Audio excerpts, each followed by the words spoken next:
Hello everyone, this is Harsh. Welcome back to my channel. तो आज की वीडियो के अंदर हम क्या पढ़ने वाले हैं?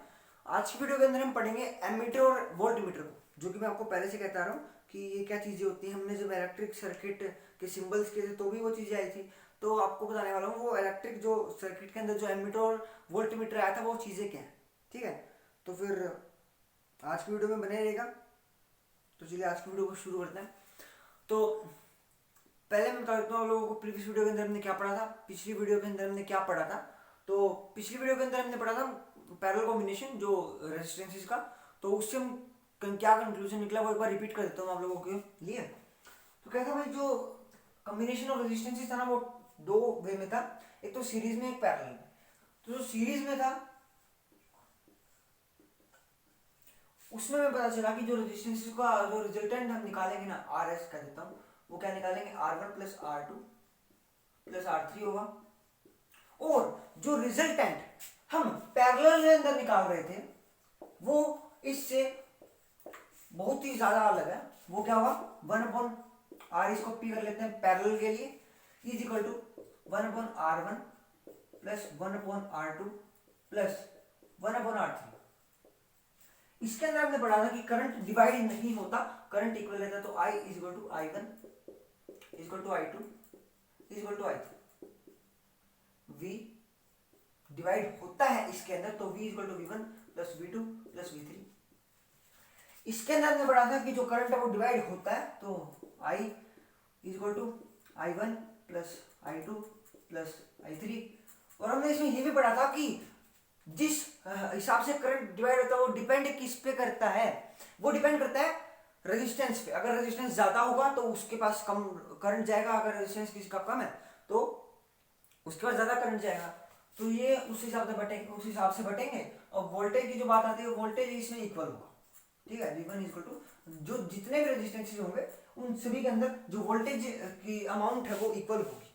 ठीक है, पैरेलल कॉम्बिनेशन के अंदर। तो ये हमने पढ़ा था, ये इनका कंक्लूजन था। आप स्क्रीनशॉट ले लीजिए चाहे तो इन फॉर्मूलाज का, क्योंकि इन्हीं से निकालने होते हैं। और मैंने आपको कहा था, वादा किया था आप लोगों से, या फिर कह सकते हो कहा था कि इनकी एक ऐसी वीडियो आएगी जिसके अंदर सारे क्वेश्चन होंगे। तो वो वीडियो आपको मिल जाएगी, चैनल पे बने रहिएगा, बस सब्सक्राइब कर लो चैनल को। तो आज की वीडियो के अंदर हम पढ़ने वाले हैं एमीटर और वोल्ट मीटर। ठीक है, क्या पढ़ने वाले हैं, एमीटर और वोल्ट मीटर। एमीटर और इधर लिख देता हूं वोल्ट मीटर।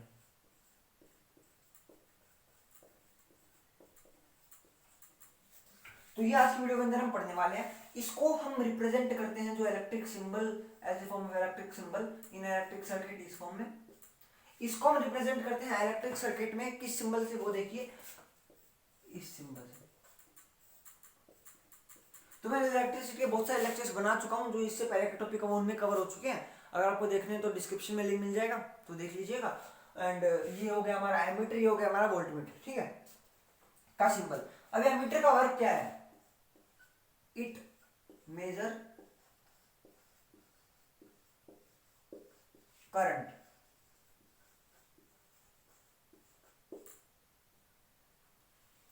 इसका काम क्या है, ये मेजर करता है करंट को। ठीक है, ये मेजर करता है करंट को। एक मिनट रुकिएगा। हाँ जी, तो ये मेजर करता है करंट को। ठीक है, जो इलेक्ट्रिक सर्किट के अंदर जो करंट फ्लो कर रहा है उसको ये मेजर करता है। एम्पियर में करेगा, क्योंकि करंट की यूनिट क्या होती है, एम्पियर। तो एम्पियर में इसको मेजर करता है, किसको, इलेक्ट्रिक करंट को। It measure electric current flowing in a circuit flowing in a conductor, ये उसको मेजर करता है। ये क्या करता है, इट मेजर्स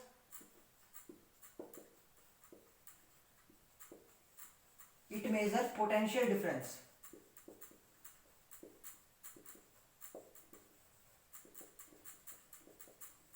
ये मेजर करता है पोटेंशियल डिफरेंस को। ठीक है, जो पोटेंशियल डिफरेंस था वो मेजर करता है। और पोटेंशियल डिफरेंस किस में मेजर करेगा, हमारा वोल्ट में। तो एक सर्किट के अंदर जितना पोटेंशियल डिफरेंस होगा एक सर्किट के अंदर, नहीं तो एक रेजिस्टेंस के अक्रॉस, उसके एंड्स पे, जो उसके एंड है एक रेजिस्टेंस के, उसके एंड्स पे एक रेजिस्टेंस के कितना पोटेंशियल डिफरेंस है उसको ये मेजर करेगा। ठीक है, अब बात ये आती है भैया कि आपने जब इलेक्ट्रिक सर्किट्स बनाए थे तो आपने एक चीज की थी, क्या की थी वो रिपीट कर रहा हूं एक बार। मैंने एक सर्किट बनाया था, मान लीजिए ये सर्किट बनाया मैंने, तो यहाँ पे मैं लगा रहा हूँ एमीटर,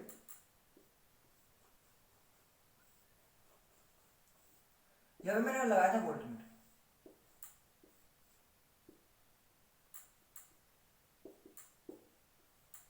तो भैया आपने ऐसा क्यों किया था कि ये तो इसके साथ सीरीज में लगा दिया और ये इसके साथ पैरेलल में लगा दिया। अभी मैंने पढ़ा सीरीज और पैरेलल का केस, तो वहीं से आपको जोड़ रहा हूँ मैं। सीरीज में लगाया ना, साथ में लगाया, और ये ऊपर नीचे है तो पैरेलल में हो गए। तो यार ये बताओ, ये सीरीज में और ये पैरेलल में क्यों लगाया है? क्या इनमें कोई डिफरेंस है? भैया मेजर तो ये करंट कर रहा है और ये पोटेंशियल डिफरेंस ही तो कर रहा है, तो इनमें क्या फर्क है? तो बताता हूँ आप लोगों को इनमें क्या फर्क है। ठीक है, तो जो ये ना एमीटर, ये सीरीज में कनेक्ट क्यों होता है? क्योंकि ये एक लो रेजिस्टेंस डिवाइस है, इसका जो रेजिस्टेंस है वो लो, ये हमेशा ही, यार पॉइंट लिख भी देता हूं मैं, it always connected in series, it always connected in series, it always connected in series, ये लिख दिया मैंने आपको, यहाँ पे यहाँ से पढ़ लेना। और ये it always connected in parallel, ये हमेशा से पैरेलल में जुड़ता है, ये हमेशा से सीरीज में जुड़ता है। It always connected in parallel. ठीक है, अब ये जो सर्किट है इसके अंदर ये है, तो अब समझाता हूं रीजंस। अब सिंपली इसमें जो ये ना एमीटर और वोल्टमीटर का जो है टॉपिक, इसमें और कुछ नहीं बचा, बस ये बताया रीजन। रीजन क्या है कि जो एमीटर है वो सीरीज में कनेक्टेड होता है और वो पैरेलल में क्यों होता है, तो चलिए बताता हूं आप लोगों को मैं। ठीक है, तो अगर हम एमीटर को पैरेलल में कनेक्ट कर देते हैं, पहला बिल, तो it is low resistance device, it is a low resistance device, मतलब इसका जो रेजिस्टेंस है ना, जो कि एक एमीटर है, इसका रेजिस्टेंस बहुत ही ज्यादा लो होता है। ठीक है, तो कुछ बच्चे अभी अंदाजा लगा चुके होंगे कि फिर ये सीरीज और पैरेलल वाला केस कहीं इन हाई और लो रेजिस्टेंस की वजह से तो नहीं है। जिन बच्चों ने ऐसा सोच लिया है वो बच्चे बिल्कुल सही है। इसका होता है high, it is a high resistance device. ठीक है, तो अगर हम इसको पैरेलल में जोड़ दें, यहां पे अगर मैं एक सर्किट का डायग्राम फिर से बनाऊं, और अगर हम इसको एमीटर को पैरेलल में जोड़ देते हैं, एमीटर को अगर हमने पैरेलल में जोड़ दिया तो क्या होगा भैया? क्या हम इस क्वेश्चन को, मतलब क्या हम ये हमें वो करंट नहीं बता पाएगा? क्या कोई प्रॉब्लम हो जाएगी? तो वही सब आपको बताने वाला हूं मैं, तो देखते रहिएगा वीडियो को। तो देखो हम क्या करेंगे, अगर हमने इसको पैरेलल में जोड़ दिया तो क्या दिक्कत आएगी वो बताता हूँ। ये एक लो रेजिस्टेंस डिवाइस है, और मैंने आपको बताया था कि जितना ज्यादा किसी भी डिवाइस का रेजिस्टेंस लो होगा उसमें से उतना ही ज्यादा करंट पास हो जाएगा। ठीक है, उतना ही ज्यादा करंट पास हो जाएगा उसमें से अंदर, उसके अंदर से, मैंने आपको बताया थी चीजें। तो अगर यहां से करंट जो फ्लो कर रहा है, आई करंट जो यहां से फ्लो कर रहा है, वो अगर मैंने यहाँ पे इसको पैरेलल में लगा दिया तो क्या होगा? ये जो रेजिस्टेंस है, ये तो इसका तो रेजिस्टेंस थोड़ा ज्यादा है। अब ये जो रेजिस्टेंस है, इस जो ए है वो बहुत ही कम रेजिस्टेंस का है, तो उसकी वजह से क्या होगा? सारा करंट इसके अंदर से चला जाएगा। मान लीजिए यहाँ पे एक बल्ब भी लगा हुआ है, मान लीजिए एग्जांपल के लिए दे रहा हूँ, ये बल्ब लगा हुआ है यहाँ पे, तो अगर यहाँ से सारा करंट चला गया यहाँ पे, तो सारा करंट इस एमीटर के अंदर चला जाएगा। क्यों? क्योंकि ये एक लो रेजिस्टेंस डिवाइस है, और जितना ज्यादा रेजिस्टेंस लो होगा उतना ज्यादा करंट पास होगा। क्योंकि भाई करंट के पास यहाँ पे वेज आ जाते हैं, दो पाथ हो जाते हैं करंट के, कि यहाँ से जाए यहाँ से। अब करंट कब खुश होगा? कहां से जाके खुश होगा करंट? करंट वहां से जाके खुश होगा जहां पे रेजिस्टेंस कम होगा। तो रेजिस्टेंस यहाँ पे कम, क्योंकि it is a low resistance device, तो इसकी वजह से ही इसको सीरीज में लगाया जाता है। क्योंकि अगर ये पैरेलल में लगा दिया तो ये सारा करंट इसके अंदर चला जाएगा, और जो डिवाइस है, या फिर तो ये रेजिस्टेंस है या फिर ये बल्ब है, इसके अंदर इतना करंट नहीं पहुंच पाएगा, इस तक इतना करंट नहीं पहुंच पाएगा। तो उसकी वजह से क्या होगा? उसकी वजह से दिक्कत ये आएगी कि ये इसके पास बहुत कम करंट जाएगा तो ये अच्छे से वर्क नहीं करेगा, या फिर कह सकते हो बल्ब ग्लो ही नहीं करेगा। तो उसमें फिर सर्किट कंप्लीट तो है लेकिन अच्छे से नहीं हुआ, जो हमने चीज करनी थी बल्ब तो ग्लो ही नहीं हुआ। तो उसकी वजह से हम हमेशा एमीटर को सीरीज में कनेक्ट करते हैं, क्योंकि अगर हम इसे सीरीज में कनेक्ट करेंगे तो इसका रेजिस्टेंस लो हो चाहे हाई हो, सॉरी मतलब लो है इसलिए, हाई होगा तो वो वोल्टमीटर का किस आएगा वो बताऊंगा आप लोगों को मैं। तो अगर अब इसका जो रेजिस्टेंस है वो लो है, इसलिए करंट इसके अंदर से ज्यादा करंट इसके अंदर से चला जाएगा, और फिर हमारे जो बल्ब है या फिर कह सकते हो कुछ भी ये रेजिस्टेंस है यहाँ तक आराम से वो पहुंच पाएगा। ठीक है, तो इसकी वजह से ही हम इसको हमेशा सीरीज में कनेक्ट करते हैं, क्योंकि अगर ये पैरेलल में कनेक्ट कर दिया तो it is a low resistance device, और सारा करंट इसके अंदर से चला जाएगा, इसके अंदर चला जाएगा। जो ये रेजिस्टेंस है, ये वाला रेजिस्टेंस, या फिर कह सकते हो ये यहाँ तक इतना करंट नहीं पहुंचेगा। ठीक है, तो उसकी वजह से हम इसको हमेशा सीरीज में कनेक्ट करते हैं। तो ये रीजन तो हो गया इसका। अब वोल्ट मीटर को पैरेलल में क्यों करते हैं, तो वोल्ट मीटर को आपको सीरीज में भी बना के दिखा देते हैं, कोई दिक्कत वाली बात नहीं है, पॉजिटिव नेगेटिव।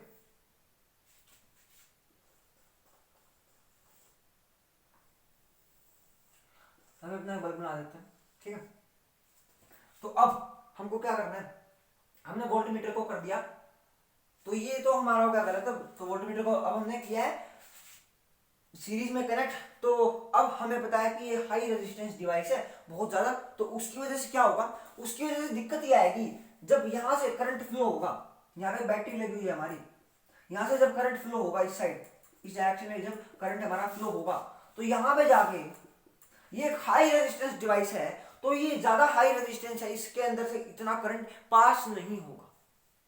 समझ लो, मैंने आपको कहा था जितना ज्यादा रेजिस्टेंस उतना कम करंट, तो बहुत ही ज्यादा हाई रेजिस्टेंस है इसका, तो करंट जाएगा ही नहीं, मतलब कुछ हद तक जाएगा थोड़ा बहुत, तो वो क्या होगा, आगे रेजिस्टेंस नहीं पहुंचेगा, इस बल्ब तक नहीं पहुंचेगा, इस रेजिस्टेंस तक नहीं पहुंचेगा। तो उसकी वजह से क्या होगा, इनको बहुत ही कम करंट मिलेगा, और इतने कम करंट के अंदर ये वर्क नहीं करेंगे। ठीक है, ये वर्क नहीं करेंगे, या फिर कह सकते हो अच्छे से इनको करंट नहीं मिल रहा, तो ये शायद ये बल्ब ग्लो भी ना करें। तो वही कैसे भाई, देखो इसमें एमीटर को जब हम पैरेलल में लगा रहे थे तो सारा करंट एमीटर के अंदर जा रहा था, उसके वजह से बल्ब तक नहीं पहुंचा था, वो ग्लो नहीं कर रहा था, तो ये दिक्कत है, इसलिए इसको सीरीज में कर रहे हैं। अब यहाँ पे पैरेलल में क्यों कर रहे हैं, क्योंकि अगर इसको सीरीज में करते हैं तो it is a high resistance device, इसके अंदर से करंट जा ही नहीं पाएगा ज्यादा, और उसकी वजह से करंट बल्ब तक पहुंच नहीं पाएगा, और उसकी वजह से बल्ब ग्लो नहीं करेगा। तो यहाँ पे ये प्रॉब्लम आती है, तो इसकी वजह से इसको हमेशा हम पैरेलल में कनेक्ट करते हैं, ताकि पैरेलल में कनेक्ट करने से क्या होगा, यहाँ पे सीरीज में इसको कनेक्ट करने से क्या हो रहा था, करंट इसके अंदर से आराम से जा रहा था, क्योंकि लो रेजिस्टेंस डिवाइस है। अगर इसको पैरेलल में कर देते हैं तो यहाँ तक अगर करंट करंट आ चुका है, तो अब करंट के पास दो पाथ है, ऊपर जाने का और यहाँ पे आगे जाने का। तो अब आप खुद सोचिए करंट कहाँ पे जाएगा, सोचिए कहाँ पे जाएगा, सीधा जाएगा। क्यों जाएगा भाई सीधा, क्योंकि ऊपर एक हाई रेजिस्टेंस डिवाइस है, और जितना हाई रेजिस्टेंस होगा करंट वहां से जाने की कम कोशिश करेगा, और यहाँ से करंट चला जाएगा। ठीक है, ये चीज मैंने आपको बता दी। और यहीं पे यही जो चीज यहाँ पे, क्योंकि यहाँ पे हाई रेजिस्टेंस बीच में ही आ गया और करंट आगे जा ही नहीं पा रहा, उसकी वजह से यहाँ पे क्या है, करंट के पास वही पाथ है, ऊपर हाई रेजिस्टेंस है नीचे लो रेजिस्टेंस है, करंट की मर्जी है, और करंट कहाँ पे जाएगा, करंट लो रेजिस्टेंस में ही से ही जाएगा, ज्यादा से ज्यादा उसके अंदर कमी जाएगा। तो उसकी वजह से बल्ब कोई दिक्कत नहीं होगी, कोई रेजिस्टेंस को दिक्कत नहीं होगी, उसके पास आराम से अच्छा सा करंट पहुंचेगा, अच्छे से फुल करंट, तो उसकी वजह से वो ग्लो करेगा और कोई प्रॉब्लम नहीं होगी। तो ये चीजें यहाँ पे प्रॉब्लम आ रही है बल्ब ग्लो करने में, यहाँ पे बल्ब ग्लो करने में प्रॉब्लम। आई होप आपको समझ में आ गया होगा एमीटर क्या होता है, वोल्ट मीटर क्या होता है। फिर से मैं बता देता हूँ, एमीटर एक डिवाइस होता है जो कि मेजर करता है करंट को एम्पियर के अंदर, वोल्ट मीटर एक ऐसा डिवाइस है जो कि मेजर करता है पोटेंशियल डिफरेंस को वोल्ट में। आप लोगों ने देखा होगा, ये तो बिल्कुल देखा होगा यार, वोल्ट मीटर तो वोल्टेज देखा है आप लोगों के घर के फ्रिज के ऊपर रखा होता है, या फिर कई तो कंप्यूटर के पास भी लगाते हैं, तो आप लोगों ने जरूर देखा होगा ये वाला ये डिवाइस। तो ये करता है वोल्ट में। आपकी मम्मी ने भी कहा होगा यार कभी आप लोगों को कि होता है जो वोल्टमीटर, उसमें चेक करो कितने वोल्ट लाइट आई हुई है, तो आपका 220 वोल्ट ये तो होता है ना। ऐसे आप लोगों ने जो लोग करते हैं उन लोगों को पता होगा, जिन्हों घर पे है ये तो उनको पता होगा कि ऐसे वोल्ट में हम देखते हैं, कई बार मैं भी देखता हूँ, कई बार क्योंकि फ्रिज के ऊपर भी लगा होता है कई बार, तो कई घरों में, तो हम मेजर कर सकते हैं, वहां से हम देख सकते हैं इसको। तो अब हमने समझ लिया है ये पोटेंशियल डिफरेंस को मेजर करता है, ये मेरा सीरीज में कनेक्ट होता है, ये पैरेलल में कनेक्ट होता है, ये एक लो रेजिस्टेंस डिवाइस है, ये एक हाई रेजिस्टेंस डिवाइस है। ये सीरीज में कनेक्ट क्यों होता है उसका रीजन ये है क्योंकि पैरेलल में कर दिया तो ज्यादा करंट इसमें चला जाएगा और बल्ब के पास नहीं पहुंचेगा। ये पैरेलल में क्यों कनेक्ट होता है, अगर सीरीज में कर दिया तो करंट आगे जा ही नहीं पाएगा, बल्ब तक कम पहुंचेगा, इसलिए ग्लो नहीं करेगा। तो दिस इज द परफेक्ट, कह सकते हो, कॉम्बिनेशन ऑफ दिस एमीटर और voltmeter to be connected. This is the best way to for the voltmeter and ammeter to be connected, क्योंकि अगर यहाँ पे कनेक्ट होगा तो कोई प्रॉब्लम नहीं आएगी करंट को आगे जाने में, अगर ये यहाँ पे कनेक्टेड है तो इसमें कोई प्रॉब्लम नहीं आएगी। तो इसकी वजह से हम इसको ऐसे कनेक्ट करते हैं, एमीटर को सीरीज में, वोल्टमीटर को पैरेलल में। तो भी देखो मेरे से जितना हो सकता था ना, इतना मतलब आराम से क्लियर करवाया मैंने, आसान तरीके से आपको बता के, रीजन बता के। इनके आप पॉइंट भी, जैसे कोई पूछे व्हाट इज एमीटर तो ये पॉइंट लिख दो, थोड़ा सा रीजन समझा दो कि सीरीज में पैरेलल में कनेक्ट क्यों नहीं कर सकते, और यहाँ पे भी ये पॉइंट लिख सकते हो आप, वोल्टमीटर क्या है, और यहाँ पे इसको डिस्क्राइब कर दो थोड़ा सा कि पैरेलल में क्यों करते हैं, सीरीज में क्यों नहीं कर सकते। तो आई होप आपको आज की वीडियो पसंद आई हो, बहुत इंटरेस्टिंग टॉपिक है। तो आगे आपको वीडियोस मिलते रहेंगे इस चैनल पे, सब्सक्राइब कर लो यार। तो आज के लिए इतना ही, ओके बाय, पढ़ लो, सब्सक्राइब तो कर देना यार।